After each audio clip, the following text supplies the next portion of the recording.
क्या आपका बच्चा भी नींद में बिस्तर गीला कर देता है? तो फिर आज आप खुशी से झूम उठेंगे, क्योंकि फ्रेंड्स ये कोई मसला या बीमारी नहीं बल्कि एक मरहला है जो बहुत जल्द गुजर जाता है।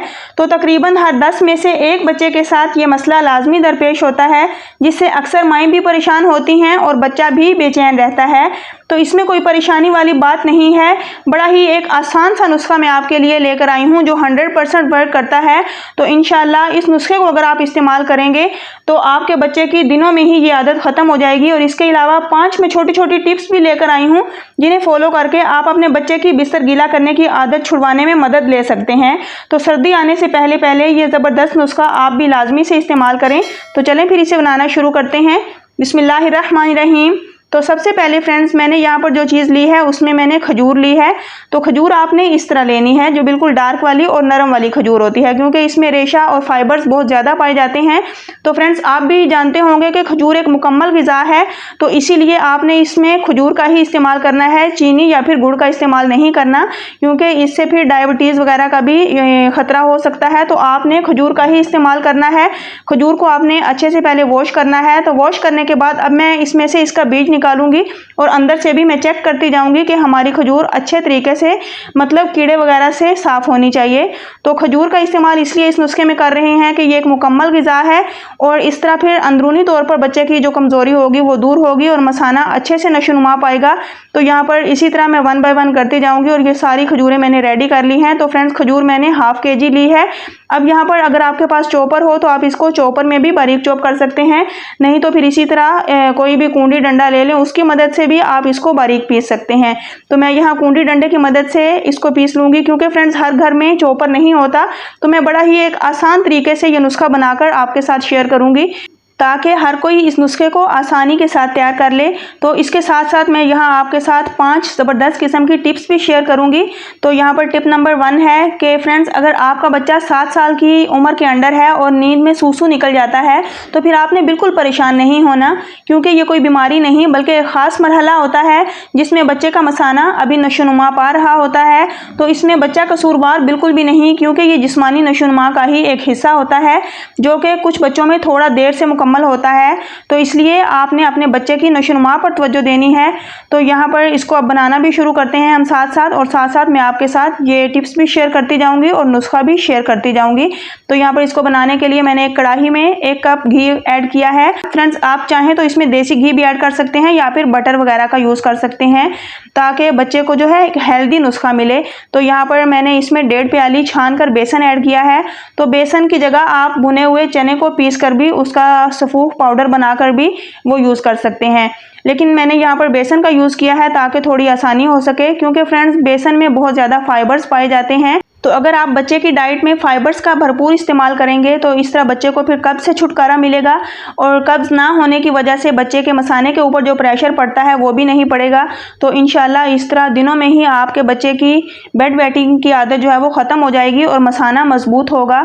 तो यहाँ पर बेसन को घी में ऐड करने के बाद इसको हम मीडियम टू लो फ्लेम पर भूनेंगे। बहुत ज़्यादा आपने हाई फ्लेम पर इसको नहीं चलाना, क्योंकि इस तरह फिर बेसन जल जाता है। बस इसी तरह बराबर चलाते हुए आपने इसको भूनते जाना है ताकि अच्छे से हर तरफ इक्वल कलर आए और अच्छी सी मज़ेदार सी इसमें खुशबू डेवलप हो जाए। तो यहाँ पर इसी तरह आपने इसको भूनना है। लगभग 8 से 10 मिनट मुझे लगे हैं और ये देखें बेसन के ऊपर खूबसूरत सा कलर आना स्टार्ट हो गया है। तो बिल्कुल आपने इसी स्टेज तक इसको लेकर आना है और बराबर चम्मच चलाते हुए, तेज़ी के साथ चम्मच चलाते हुए आपने इसको भूनना है ताकि बेसन जले ना, क्योंकि फ्रेंड्स बेसन जो है वो बहुत जल्दी जल जाता है। तो यहाँ पर अब हमने क्या करना है, अब यहाँ पर हम पानी लेंगे, पानी का इसके अंदर छींटा लगाएंगे। अब यहाँ मैं आपको ले चलती हूँ टिप नंबर 2 की तरफ। तो फ्रेंड्स अगर आपका बच्चा बिस्तर गीला करता है तो फिर ऐसे में आपने हाइपर नहीं होना, बल्कि क्या करना है कि अपने बच्चे को गले से लगाना है, उसको खूब प्यार करना है, उसकी हौसला अफजाई करनी है। इस तरह ये होगा कि आपका बच्चा अंदरूनी और जज्बाती तौर पर मजबूत होगा। तो आपने अपने बच्चे को जज्बात सिखाने हैं, आपने अपने बच्चे के जज्बात पर काबू रखना है ताकि बच्चा एहसास कमतरी का शिकार ना हो। तो यहाँ पर पानी का छींटा लगाते जाएंगे और इसको भूनते जाएंगे। तकरीबन 3 से 4 बार मैंने हाथ में पानी लिया है और इसको पानी का छींटा लगाया है बिल्कुल दम वाली फ्लेम पर। तो आपने भी ये काम लाजमी से करना है, जिससे एकदम फ्लफ़ी और खिला खिला सा हमारा ये बेसन रेडी हो जाएगा। तो अब यहाँ पर दूसरी चीज़ जो मैं बेसन में ऐड करूँगी ये है सफ़ेद तिल। तो फ्रेंड्स एक बड़ा ही 100% वर्क करने वाला ये नुस्खा हमारा तैयार होने वाला है इन तमाम चीज़ों की मदद से। चंद चीज़ें हैं, बहुत ज़्यादा महंगा नुस्खा नहीं है। तो 2 कप भरकर मैंने इसमें सफ़ेद तिल ऐड किए हैं। तिल का अपने बच्चों को लाजमी से यूज़ करवाएं। जो बच्चे बेड वेटिंग यानी कि बिस्तर गीला करने की आदत रखते हों तो उनको तिलों का इस्तेमाल आपने लाजमी करवाना है। तिल में बहुत ज़्यादा चिकनाई होती है। अक्सर लोग जो है वो अपने घरों में तिलों का तेल ही यूज़ करते हैं कुकिंग वगैरह में। तो उसका बस यही फ़ायदा होता है कि हमारे बच्चों के मसाने और बच्चों की अंदरूनी कमज़ोरी जो है वो दूर हो जाती है। तो अगर आप इसका तेल नहीं यूज़ कर सकते तो आपने तिल का इस्तेमाल लाजमी से करवाना है, चाहे वो किसी तरीके से भी करवाएं। तो यहाँ पर तिल ऐड करने के बाद भी इसको हम तकरीबन 3 से 4 मिनट इसी तरह चलाते हुए भून लेंगे, जिससे तिल बहुत ज़्यादा क्रिस्पी हो जाते हैं। तो इस तरह ये होगा कि इसका मॉइस्चर भी ड्राई हो जाएगा और अगर इस नुस्खे को आप रखेंगे तकरीबन 15 दिनों के लिए भी तो ये बिल्कुल भी ख़राब नहीं होगा। तो इसी के साथ फ्रेंड्स मैं यहाँ आपको टिप नंबर 3 भी बताती हूँ कि रात को सोने से पहले आपने बच्चों को टॉयलेट लाजमी से भेजना है और ये आपने अपने बच्चे की पुख्ता आदत बनानी है। इस तरह ये होता है कि मसाना खाली हो जाता है और बच्चा पुरसुकून नींद सोता रहेगा, तो जिससे ना माँ डिस्टर्ब होगी ना ही बच्चा डिस्टर्ब होगा। तो यहाँ पर मैंने इसमें खजूरें ऐड कर दी हैं और अच्छे तरीके से हम इसको मिक्स करेंगे बिल्कुल दम वाली फ्लेम पर। तो आपने बिल्कुल दम वाली फ्लेम पर यह काम करना है, जिससे खजूरों का मॉइस्चर भी ड्राई हो जाएगा।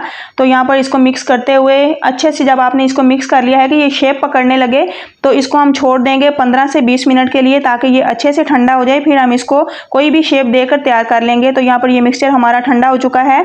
तो अब ये देखें, हाथों की मदद से इसको टाइट करते हुए मैं बड़े ही खूबसूरत से इसके लड्डू तैयार कर लूँगी। तो चलते हैं टिप नंबर 4 की तरफ।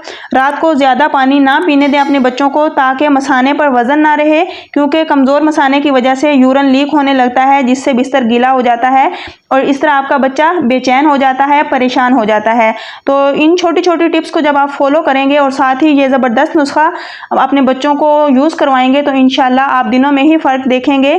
तो इसी के साथ फ्रेंड्स टिप नंबर 5 ये है कि चंद चीज़ों से मिलकर बना ये मेरा ज़बरदस्त किस्म का नुस्खा आपने एक बार लाजमी से ट्राई करना है, जिससे इंशाल्लाह बच्चे का मसाना भी मजबूत होगा और साथ अंदरूनी कमज़ोरी भी ख़त्म होगी। तो इस तरह दिनों में ही बिस्तर गीला करने की आदत ख़त्म हो जाती है। तो यहाँ पर ये देखें, हमारे ये ज़बरदस्त किस्म के लड्डू तैयार हो चुके हैं, जो कि हमने बेड वेटिंग की आदत छुड़वाने के लिए तैयार किए हैं। तो यहाँ पर अगर आप अपने बच्चों को ये वैसे भी बना कर देंगे तो इंशाल्लाह बच्चे बीमारियों से महफूज रहेंगे। तो सर्दी आने से पहले पहले ये नुस्खा और ये छोटी छोटी टिप्स आप अपनाएं, तो इनको फॉलो करके और सब्र और रहनुमाई से आप कामयाबी हासिल कर सकते हैं और इस परेशानी से छुटकारा पा सकते हैं। तो फिर अगर वीडियो आपको पसंद आई है तो इसको लाइक करें, ज़्यादा से ज़्यादा शेयर करें और चैनल आसान खाने को सब्सक्राइब कर दें। तो इंशाल्लाह फिर नेक्स्ट लेकर आऊँगी एक अमेजिंग और मज़ेदार सी वीडियो। दुआओं में याद रखिए। अल्लाह हाफिज़।